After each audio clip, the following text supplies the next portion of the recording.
না, ওনার খোঁজ খবর সবসময় নেই।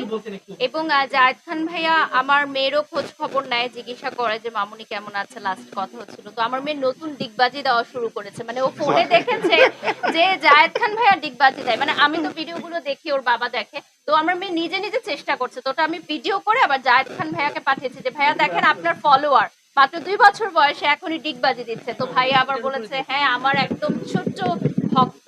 তো এই জিনিসটা আমার কাছে খুব মজা লেগেছে, বাচ্চারাও একটা খুব জিনিস ক্যাচ করে ফেলে।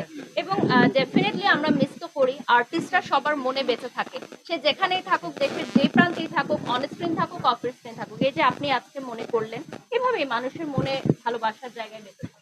আপনিও ভাইয়া বলেন, আপনার মেয়েও ভাইয়া বলে যায়। না না না, আমার মেয়ে তো এখনো ওভাবে কথা বলতে পারে না। আমি মনে করি কাজই মানুষের পরিচয়, কাজ দিয়ে আমি যতটুকু মানুষের মাঝে থাকতে পারি, কাজের মাঝে বেঁচে থাকতে পারি। আমার ইন্ডাস্ট্রিতে 16 ইয়ার্স রানিং, আলহামদুলিল্লাহ।